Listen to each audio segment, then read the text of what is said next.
Hello बच्चों, शुरू करते हैं हम अपना संस्कृत का next topic which is Sanskrit वर्णमाला। हर क्लास में आती है 6, 7, 8। ठीक है बच्चों, तो बेसिकली सबसे पहले ये डाउट आता है आपके अंदर कि संस्कृत एंड हिंदी वर्णमाला में मैम डिफरेंस क्या है। कोई डिफरेंस नहीं है, सेम अक्षर है। ठीक है, वही चीज़ है। चलो, संस्कृत वर्णमाला। तो संस्कृत वर्णमाला में बेसिकली दो चीज़ें आएंगी, स्वरा एंड व्यंजनानी। अब मैम कहोगे मैम ये तो नाम सुने सुने लग रहे हैं, तो सुने सुने तो है ही बच्चे। तो स्वरा जो होता है उसको हिंदी में क्या कहते हैं, स्वर, और इंग्लिश में क्या कहते हैं, वॉवल्स। ओके, व्यंजनानी यानी कि हमारे हिंदी के व्यंजन, और इंग्लिश में हम उन्हें क्या कहते हैं, कॉन्सोनेंट्स। अब vowels and consonants that's mean स्वरा एंड व्यंजनानी में डिफरेंस क्या होता है। स्वरा होते हैं यानी कि स्वर जो होते हैं वो मात्राएं होती हैं। क्या होती हैं, मात्राएं होते हैं, जैसे अ, आ, ई, उ, ये सारी एट्सेट्रा। ठीक है, और व्यंजनानी क्या होते हैं, हमारे व्यंजन यानी कि अक्षर क, ख, ग, घ। उसमें 5 वर्ग होते हैं, वो हम बाद में डिस्कस करेंगे। ठीक है, तो अब आज हम आ जाते हैं बच्चे स्वरा पे, यानी कि स्वर में। तो बच्चे देखो, कुछ मात्राएं होती है, आपने पढ़ी होंगी, छोटी और बड़ी मात्राएं पढ़ी है। तो उन्हीं में स्वरा 2 रूप में डिवाइडेड है, विच इज ह्रस्व स्वरा एंड दी दीर्घ स्वरा। देखो, इनके नाम से ही पता लगे, मैंने लास्ट वीडियो में भी आपको बताया था कि संस्कृत के नाम में ही उसका मीनिंग छुपा हुआ होता है। तो ह्रस्व एंड दीर्घ, दीर्घ का मतलब होता है बड़ा और ह्रस्व का शॉर्ट यानी कि छोटा। तो जितने भी शॉर्ट वॉवल्स यानी कि शॉर्ट आवाज़ वाले, जो छोटी आवाज़ वाले होते हैं, वो कौन से होते हैं, ह्रस्व स्वरा यानी कि ह्रस्व स्वर। ठीक है, और हमारे जो हिंदी दूसरे दीर्घ स्वरा यानी कि लॉन्ग साउंड्स वाले यानी कि लॉन्ग वॉवल्स जो होते हैं वो होते हैं दीर्घ स्वरा। अब इन दोनों में डिफरेंस क्या है मैम, ये भी बताती हूँ। जैसे आपने बचपन में पढ़ा होगा कि चिड़िया, तो जब मम्मी बोलती होंगी या टीचर बोलते होंगे कि छोटी आवाज़ आती है तो छोटी मात्रा लगती है, तो वो कौन सी होती है, छोटी यानी कि शॉर्ट साउंड। तो वो कौन सी में आ गई, ह्रस्व स्वरा। अब इसी तरीके से बड़ा यानी कि देखो हमारा दीर्घ वर्ड ये दीर्घ, तो दी जो है वो क्या है, बड़ी मात्रा है, यानी कि इसकी जो साउंड है वो क्या है, इलाबरेट हो यानी कि खिंच रही है यानी कि बढ़ रही है, तो वो क्या हो गई, लॉन्ग लॉन्ग वॉवल्स। तो दैट इज लॉन्ग वॉवल्स। इसके आगे हम पढ़ते हैं बच्चे कि इनमें ह्रस्व स्वरा में और दीर्घ स्वर में कौन कौन से स्वर आते हैं। तो हाँ बच्चों, अभी जैसे कि मैंने बताया ह्रस्व स्वरा एंड दीर्घ स्वरा। अब इन दोनों में डिफरेंस क्या है ये बताते हैं। ठीक है, ह्रस्व शॉर्ट, दीर्घ लॉन्ग वॉवल्स यानी कि आवाज़। ठीक है, तो ह्रस्व स्वर में स्वरा में तो बेटा आ जाते हैं अ, ई, उ, रि, रि। ठीक है, जिनकी साउंड्स क्या है, बहुत छोटी होती है, मतलब जो लॉन्ग हम नहीं बोलते। ठीक, दीर्घ स्वरा यानी कि बड़े, दीर्घ मतलब बड़ा यानी कि लॉन्ग, आ, ई, उ, री, ए, आए, ओ, आओ। अब आप मुझे बोलोगे कि मैम ये और ये तो छोटे हैं, तो ये दीर्घ स्वरा में क्यों आए। बट बच्चों, आप जब इनकी मात्राएं लगाते हो किसी भी शब्द पे या जब इन्हें बोलते हो, तब इनकी साउंड्स क्या होती हैं, बड़ी होती हैं यानी कि लॉन्ग होती हैं। तो इसी वजह से ये ह्रस्व स्वरा में ना जाकर दीर्घ स्वरा में आते हैं। क्लियर। अब आ जाते हैं बच्चों व्यंजन पे, यानी कि व्यंजनानी, कॉन्सोनेंट्स। हमारे व्यंजनानी में बच्चे वर्गों में डिवाइड होता है। जैसे इसमें 2 चीज़ों में डिवाइड है, ह्रस्व एंड दीर्घ। इसमें वर्ग में क वर्ग, च वर्ग, ट वर्ग, त वर्ग, प वर्ग, अंतस्था एंड ऊष्मा। ठीक है, तो क वर्ग में बच्चों क से लेकर ड़ तक आ जाते हैं। एक चीज़ और ध्यान रखना, इसके नीचे मैंने जो ये हलंत लगाई हुई है ना, ये गलती से भी मत हटाना, बिल्कुल मत हटाना। इसके बारे में आगे बताऊंगी, बट अभी ध्यान रखना नहीं हटानी हमें ये हलंत। ठीक है, तो च वर्ग में क्या आ गए, च, छ, ज, झ, न। ट वर्ग में ट, ठ, ड़, ढ़, न। त वर्ग में त, थ, द, ध, न।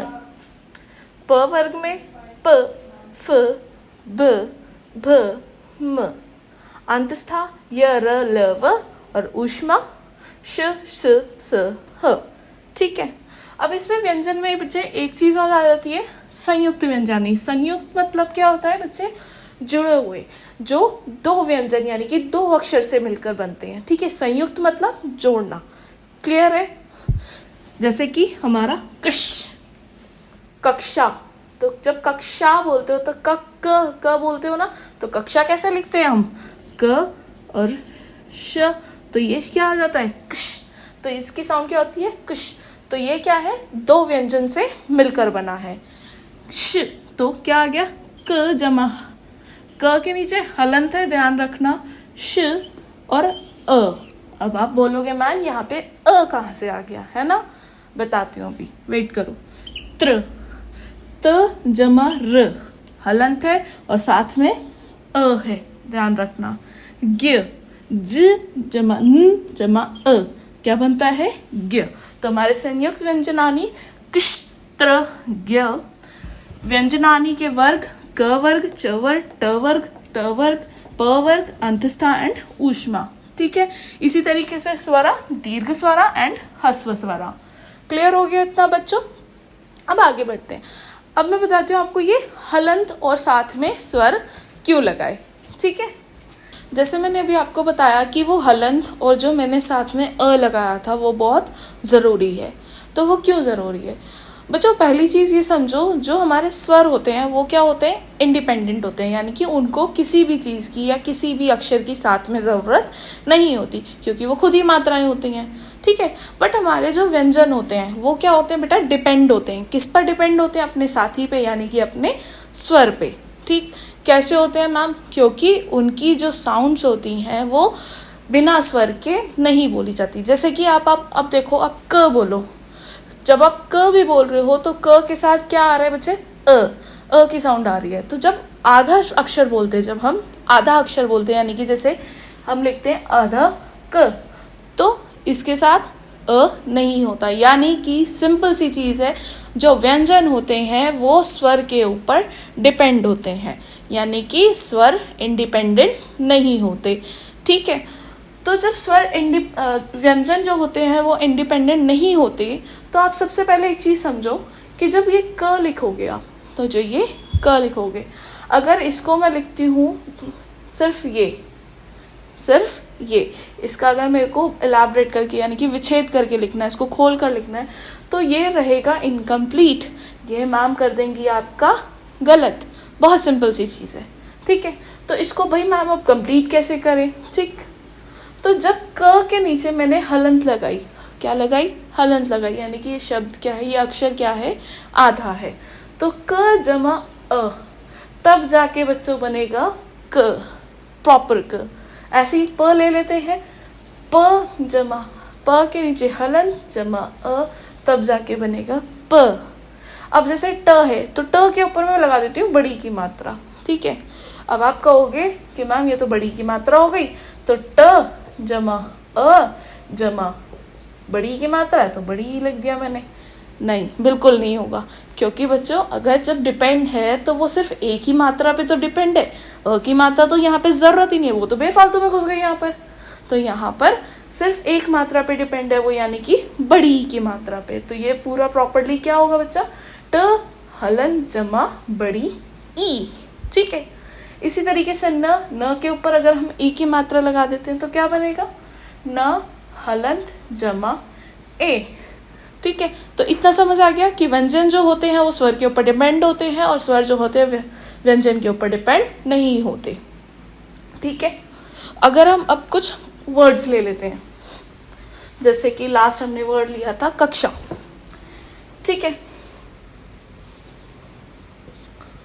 तो बच्चा जो ये वर्ण था ये क्या था, संयुक्त व्यंजनानी, यानी कि दो व्यंजन से मिलकर बना है।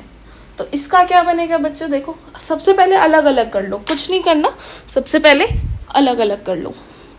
तो क हलंत, ठीक है, जमा पूरा क है, आधा क नहीं है, तो किसके साथ आएगा, कोई मात्रा भी नहीं है, अ के साथ क। ठीक है, अब कश, ये किसकी साउंड है, कश।